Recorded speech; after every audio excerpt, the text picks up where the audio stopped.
What if I told you the most important thing about your food isn't the calories, the carbs, or even the protein?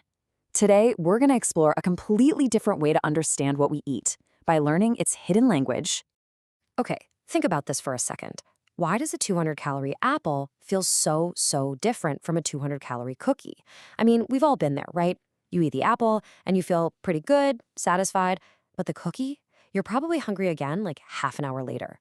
The crazy thing is, on paper, they can look almost the same, but inside your body, well, that's a completely different story. And that's really the heart of the puzzle here. You can have two foods with almost identical nutrition labels, but they trigger these totally different responses in your body. We're talking about everything from your blood sugar to just how full you feel. So, what gives? What is really going on? Yeah, this question really turns how we normally think about nutrition completely upside down. If all the little building blocks, the ingredients, are the same, why is the result so wildly different? Well, it turns out the answer isn't about what's in the food. It's about how it's all put together.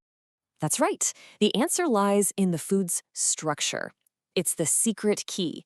And to really get our heads around this, we're actually going to take a little detour away from biology and into something completely different for just a moment. So let's think about food as if it were a language. You know, a language has words, sure, but what's even more important are the rules, the grammar, that arranges those words and gives them meaning. To really drive home why this idea of structure is so critical, let's borrow a famous example from the world of linguistics. It seems simple at first, but trust me, when you apply it back to food, it changes everything. Okay, take a look at this. This is a famous sentence from the linguist Noam Chomsky. Now, just read it for a second. It's complete nonsense, right? Ideas aren't green, they can't be colorless at the same time, and they definitely don't sleep furiously. It makes zero logical sense. But, and this is the key part, you immediately know it's a sentence. Your brain recognizes it as grammatically correct. Why? Because the structure is perfect.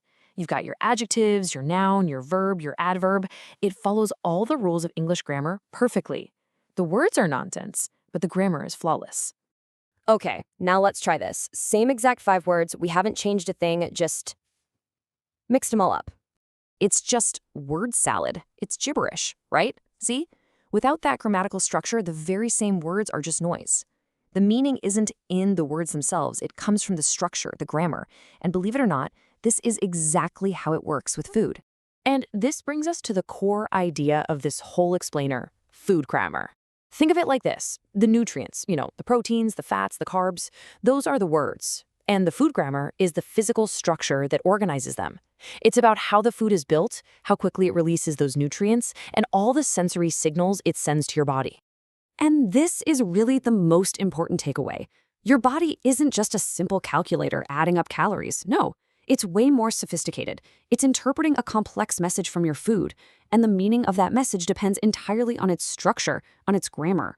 All right, so let's make this real. We're going to compare foods that have a clear, intact grammar with foods where that grammar has been totally shattered.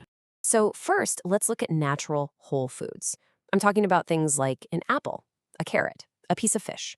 The way they are structured, their grammar, is something our bodies literally evolved alongside for millennia.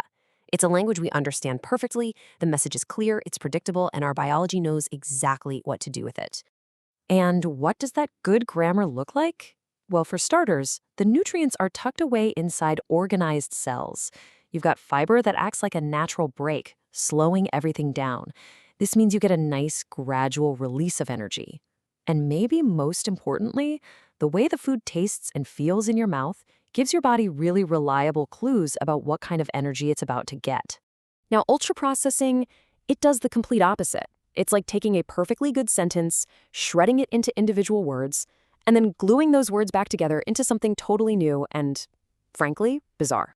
It creates a broken, distorted grammar.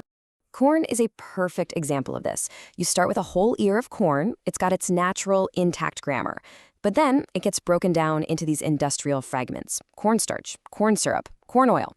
Finally, those bits are reassembled into something like a snack chip. The final product has the words from corn, but its structure, its sentence, looks nothing like the original plant. The message is completely different. So let's just put it side by side. Natural foods, they've got that organized structure, which leads to a slow, regulated release of nutrients. The signal is clear. But ultra-processed foods, they're fragmented, reassembled. That leads to a super fast, unpredictable nutrient dump. The signal gets distorted and confusing. And this confusion, it leads to something scientists call prediction error.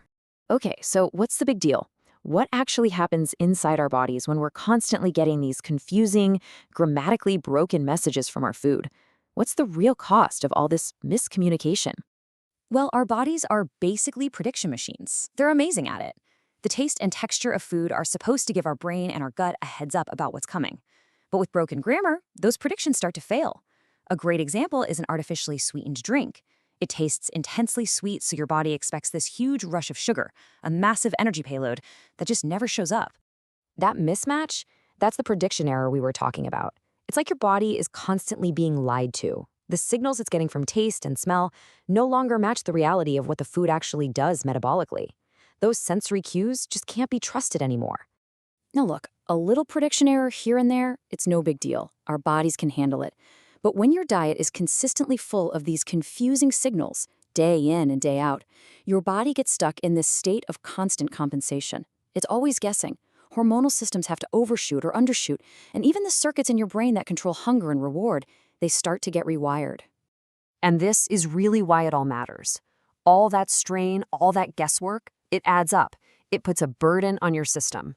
And over time, that cumulative burden can show up as the very metabolic issues that are so common today. See, it was never just about the calories or the carbs. It was about the integrity of the message. It was about the grammar. So this leaves us with a totally new way to look at our plates. The next time you're deciding what to eat, maybe instead of just scanning the ingredient list or the calorie count, you can ask a different question. Is this food speaking a clear language that my body has evolved to understand, or is it just a bunch of noise?